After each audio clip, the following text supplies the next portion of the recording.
Leo, ja. Jij bent geweest, hè? Ik ben daar geweest. Dat was in Londen. Hij komt uit Londen. Het is een Engelsman. En wij zijn bezig met een documentaire over elektronica en popmuziek. Over hoe synthesizers en nieuwe geluiden de popmuziek hebben veranderd. En hij is een heel belangrijk man geweest, omdat hij had met 2 Army ineens die hit Our Friends Electric, leek uit het niets te komen. En hij baande eigenlijk de weg voor al die elektronische popmuziek in de vroege jaren 80. Dus al die New Romantics, of hoe je het ook noemen wil, komen allemaal achter de grote Gary Numan aan. Dat is een hele bescheiden man, maar... Waar sprak je? In Londen. Alright, we gaan kijken.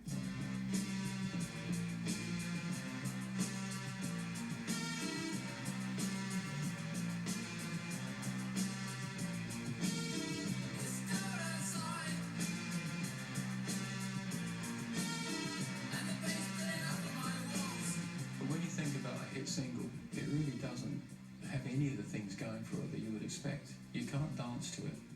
It doesn't have a chorus. It's really long, you know, and it's about robot prostitutes. There's a man outside, and I don't go great at smoking a cigarette. I was writing science fiction stories, and these science fiction stories became a really good subject for electronic music. It seemed to fit.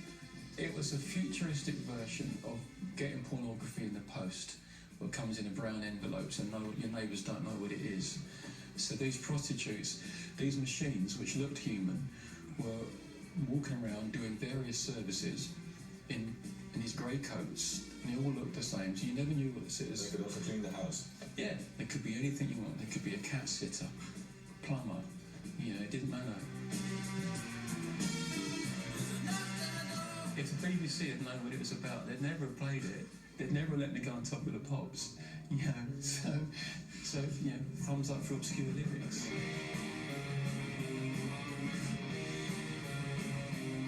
The punk thing was really exciting, but by the time I'd actually got involved and got a band, I could already see lots of signs that it had had its moment. And I was in a band, and we were a 4-piece band at the time, Tuba Army we were called. And 2 of the people in it were hardcore punk, and so we get a deal with Beggars Banquet as a punk band. So I go to the studio, and I go in first, and while my friends are unloading the gear, the guitars and the amps from the car, I see the Minimoog in the corner. Never seen a real one before. And luckily, it had been left on a really great sound. And the room shook. Fuck me, that is the best thing ever. You know, that's like 10 guitar players at full power doing that on one finger.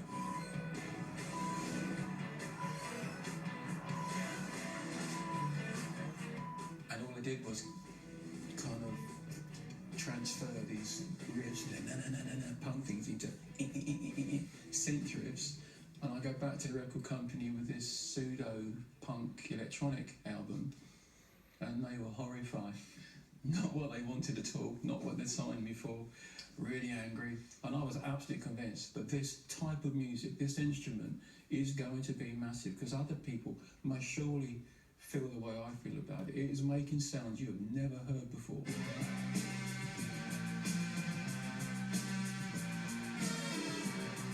Amazingly, Our Friends Electric was released as a picture disc. I think most of the picture discs were bought by people that never heard it, but because it was a picture disc. That sold enough in the first week to get it into the lower reaches of the chart. I think it got to like number 90. Very luckily, at that time, Top of the Pops, they did a thing called Bubbling Under, where they would take a record that was outside of the chart and give it a chance. And it was between me and Simple Minds. You guys I've seen in a long time. Well, this next track, they're called Tube Army, and this is their new single, Our Friends Electric.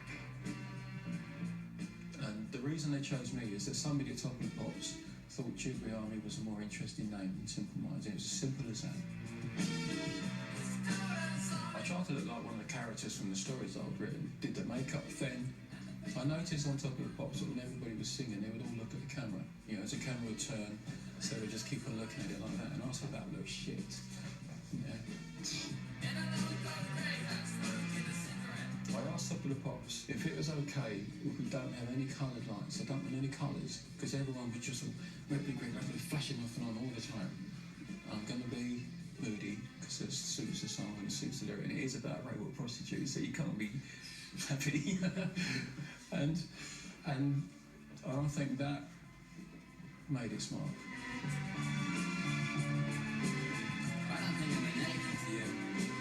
Our Friends Electric didn't used to go like that. It was actually 2 songs to begin with. And the verse part, it didn't used to go like that. It actually went, it was quite lilting, it was quite sweet. And I just hit the wrong note one day. I thought that sounds better, so I kept it.